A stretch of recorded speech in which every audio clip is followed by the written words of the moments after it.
A big shout out, man. Sure. I want to go into Phemelo Dibodu. King? Yes. I mean Rainbow Nation Comics. Yes. Let's talk about that. Okay, I want to first start off by handing you over this here premium grade 100 grade. Come on. Young Nelson. And Yashayna. Issue 1, an act of kindness. Come on, my king. Like what? Asimpongo. Yeah. That's the real deal, yo. I'm gonna frame this, yeah. That's from the Rainbow Nation Comics team. Thank you so much. Love. Thank you so much, King. Talk to us, my brother. Talk to us. Yeah. I mean, I see it. Issue number 1, an act of kindness. Yeah. I remember when this was still a vision and you were talking to me. Yeah. And you were telling me, man, I'm thinking of doing this, you know, and I want to jump into this. Yeah. You know, I'll be honest. I mean, I was like, yeah, that's dope. Yeah. I was like, what? No, the popo beaver, the popo. Man. Let's be the popo, man. I was just with the popo. You know, but you were so passionate until it's like, no, man, I see the popo today. You know, this goes beyond, and there's a big market for it in our country, in our continent. So talk to us, King, in a short space. Tell us a bit more. Awesome stuff. Yeah. So for me, getting into comics, it was a very organic experience. And, I didn't really. I've always been passionate about art, but I didn't know how to communicate it. But it took everything else that I thought I was good at failing for me to be like, this is the only other thing I see. So, I mean, obviously leaving university, I was really big into hip-hop and I was writing a lot of material. And my vision was like, look, the job that you're doing now is just to get you to where your music is known, you know? And so as I'm busy creating content, I'm putting out music, I'm getting in touch with people who are in the music space. And the feedback that I was getting is that your sound isn't really marketable. And that's when I started coming to terms with the fact that maybe this is true. Like, maybe you can be good, but just not good enough for radio. You know? So it was a question of, okay, just distance yourself from the music, focus on your job, be an everyday citizen.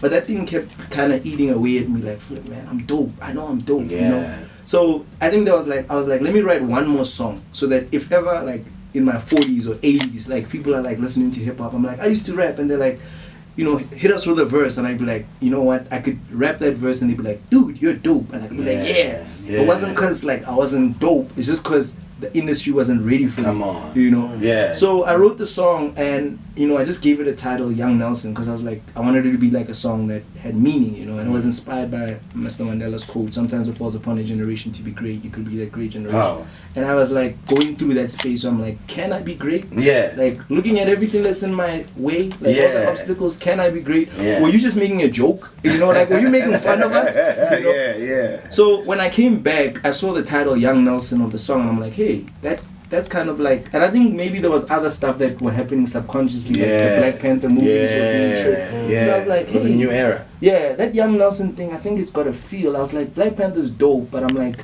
you need elements that are, you can feel as South African, you know? And I'm like, authentic African elements. 100%. So I thought of a superhero, I was like, the whole Captain Africa, I'm like, nah, it's not, we're not a militant nation. You know? So Young Nelson for me became like a metaphor because I'm young, but I know that I'm like Nelson in terms of he being in prison. I was looking at myself as a metaphor, like our creativity, our genius, our potential is in prison, you know, and you know, the idea of freeing young Nelson is basically freeing that creativity. So, I mean, the character became the way I vicariously moved through space. People might not like me, but when I went to the Comic Cons, I'm like, people are like, when I was like, you know, the story of young Nelson is basically a young guy who's unemployed, and he helps out an old lady who grabs his hand. His name is Tabo, but the lady says to him, thank you, Nelson. You know? And he doesn't understand, but before he can even explain to the lady that's not his name, she sends him on this alternate universe, and when he comes back, he has the power to change the course of where the nation is headed. You know, and he is literally a symbol for the youth. We are the superheroes that the nation is waiting for.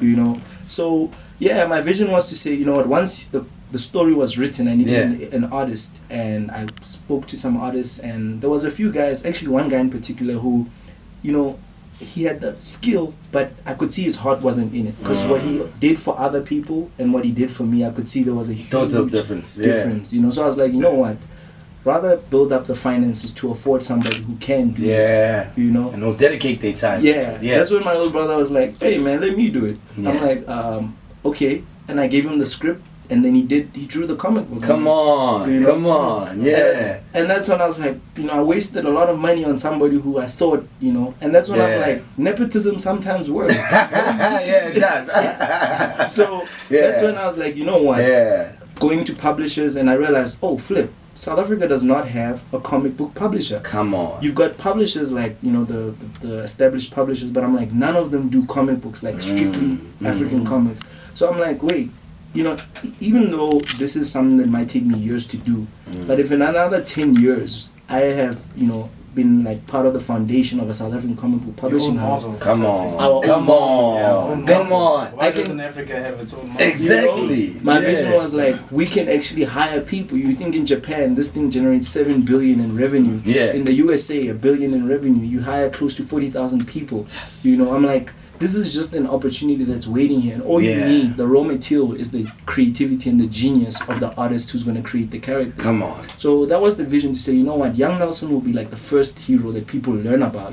Then we can look at ways to teach people, like, this is how you write the story, this is how you draw the story, and from there, there's so many spin-off projects, animation, film, merchandising, and it's a way of, when you look at comic books, they're so powerful. One of the things I realized is that in the United States during World War II, they were actually sending comic books to soldiers on the front lines to boost their morale, to keep their morale up. That's something interesting. And I'm saying, if that's what you can do for a soldier who's going to see, this is probably their last day, you don't know, how much more can sending comics with heroes that look like the children we're trying to inspire actually achieving. Come on. If you look at comic books, you have a lot of characters like Bruce Banner as the geneticist. You've got Professor X, who's basically a telepath. Yeah. And you're like, comic books always show heroes that are geniuses. They're smart, they're athletic. And if you imbue those qualities within young people, you're going to have a whole new generation, in the next 10 to 20 years. So then my vision was like, look, this might not be something that blows up today. Yeah. You might actually even, I'm going to write a book about this, but I actually lost my job on, it was the 1st of November it was. And I was actually researching comic books, and my manager came in and saw me, he's like, what are you doing? And I told him, and basically the next day I was gone, but it motivated me to say, look, you can't go back. You can't go back. Yeah. So yeah, man. So that's so beautiful. The vision is to see us competing with the United States, with Japan. Generating that revenue, that 7 billion, having people hired, just illustrating, people writing stories, creating movies that are talking about us as heroes, not as victims. And look at this, talk about perfect timing, man. South Africa is just doing some amazing, groundbreaking things. You've got your captain, my captain, Siya Kolisi, who's just signed with Jigga, man. That's Rock Nation Sports. The queen herself from Miss South Africa to Miss Universe. Wow. Guys, look at that. Heroes are starting to pop up. That's why the timing of this is perfect. That's God's timing. And I love that, man. And before I move on to another King of Pride Essence, you know what I love about this the most? Like, for me, this is one thing I respect this the most. It's going to create a reading nation. That's what's you see, their ways up. Our kids, man, society needs relevant information.